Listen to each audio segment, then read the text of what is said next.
बिस्मिल्लाहिर्रहमानिर्रहीम। अस्सलाम वालेकुम स्टूडेंट्स, क्या हाल है जी। अल्लाह से दुआ करता हूँ कि आप सब लोग खैरियत से होंगे। स्टूडेंट्स, आज का हमारा टॉपिक है MTH 643 MATLAB. Assignment number 3 है हमारे पास। टोटल 10 मार्क्स हैं और ड्यू डेट हमारे पास 23 अगस्त 2021 है। हमारे लिए इंस्ट्रक्शन ये हैं कि हमारे पास क्वेश्चन कुछ इस तरह है। Right the code of the given problem. हमें जो क्वेश्चन दिया गया उसका आपने कोड लिखने हैं in script file of a MATLAB की स्क्रिप्ट फाइल में हमने कोड लिखना है और उसके बाद हमने क्या करना है, and then copy the code on the LMS assignment modulo directly. फिर आपने वो कोड कॉपी करके डायरेक्टली आपकी ये असाइनमेंट सबमिट होगी तो वो कोड वहाँ पे कॉपी कर लेना है। कॉपी करने के बाद आपने डायरेक्टली पेस्ट करना है और इसके अलावा जो आउटपुट होगा वो भी आपने कॉपी पेस्ट करना है। अब बात करते हैं क्वेश्चन की। क्वेश्चन में वो कहते हैं कि use ODE 45 to solve the initial value problem for a system of a first order differential equation. जितनी भी आपको फर्स्ट ऑर्डर डिफरेंशियल इक्वेशन दी गई हैं इनको आपने ODE 45 कमांड से सॉल्व करना है और इनकी इनिशियल वैल्यू आपको u की भी दी हुई है, v की भी और w की भी दी हुई है। और ये फर्स्ट डेरिवेटिव u का भी, v का भी और w का भी आपको लिख कर दिया गया है। तो आपने और क्या काम करना है, also plot the solution curve in a one window. एक ही विंडो पे एक ही ग्राफ के ऊपर आपने इनको क्या करना है, प्लॉट भी करना है। ठीक है, तो ये काम करने से पहले आपसे रिक्वेस्ट करूंगा कि अगर आपने मेरा चैनल सब्सक्राइब नहीं किया हुआ तो मेरे चैनल को सब्सक्राइब करें और साथ में बेल आइकन को प्रेस करें ताकि मेरी हर आने वाली वीडियो आप तक पहुंच सके। तो स्टूडेंट्स, सबसे पहले आपने क्या करना है, अपने मैट लैब को ओपन करना है जैसा कि मैंने ऑलरेडी किया हुआ है। आपने एडिटर जो है वो यहाँ पे ऐड करना है। अगर आपके पास नहीं ऐड तो आपने ये प्लस वाले साइन पे जाना है, यहाँ पे क्लिक करेंगे तो आपके पास एडिटर जो है वो ऐड हो जाएगा।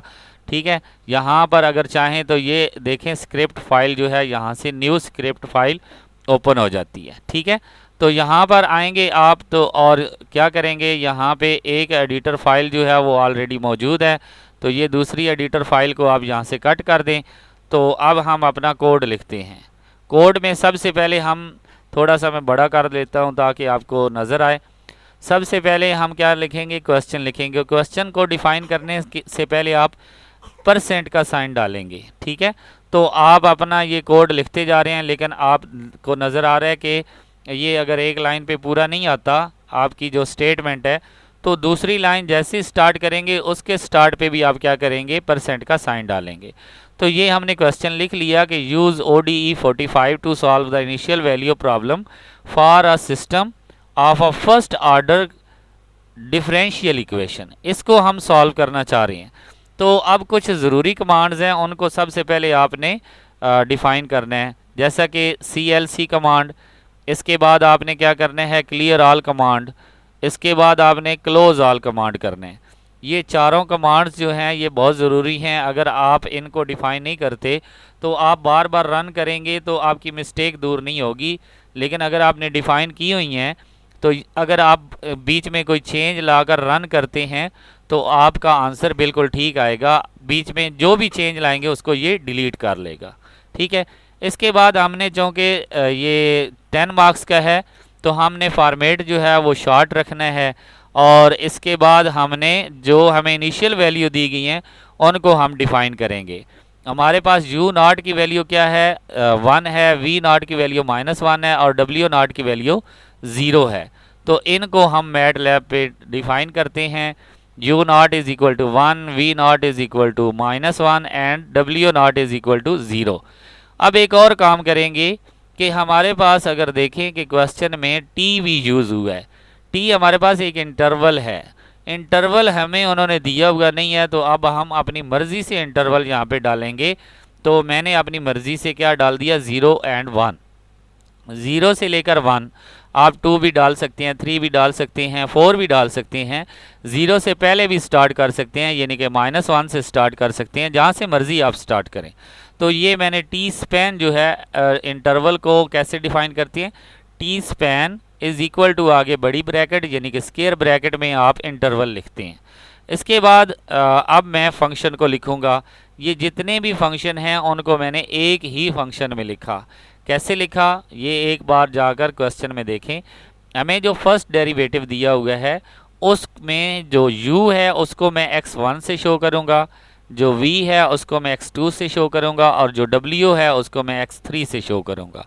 ठीक है, तो यहाँ पे देखें 2u है। ठीक है, तो मैंने वहाँ पे क्या लिखा है, मैंने लिखा है 2 मल्टीप्लाई x1, क्योंकि इधर मैं t स्पैन के साथ x को ले रहा हूँ। ठीक है, और यहाँ पे 2 मल्टीप्लाई u था तो मैंने 2 मल्टीप्लाई x1 कर दिया।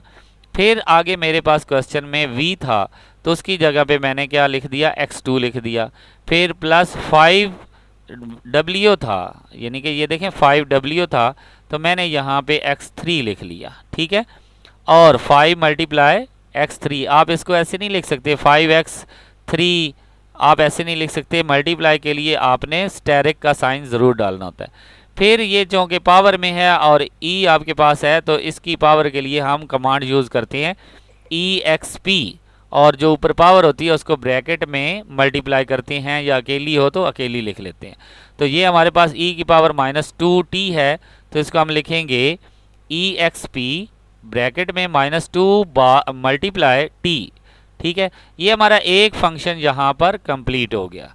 इसके बाद हम इसको डिफाइन करके छोड़ देंगे, फिर इसी के साथ हम दूसरे फंक्शन को लिखेंगे। इसमें भी वही काम करना है कि हमने x की जगह पे u की जगह पे x1, यहाँ पे u की जगह पे x1, v की जगह पे x2, w की जगह पे x3 और बाकी हम फंक्शन इसी तरह लिखेंगे। ये जो cos 3t लिखा हुआ है इसको हम cos 3 लिखेंगे और t और 3 के दरमियान स्टेरिक डालेंगे क्योंकि ये दोनों मल्टीप्लाई हो रहे हैं। ये जब हमारा ये कोड ख़त्म हो जाएगा तो फिर हम यहाँ से आगे 3 वाला कोड लिखेंगे जो फंक्शन हमें दिया गया है। ठीक है, तो जब ये मैंने लिख लिया इसके बाद अब मैं कमांड यूज़ करूँगा।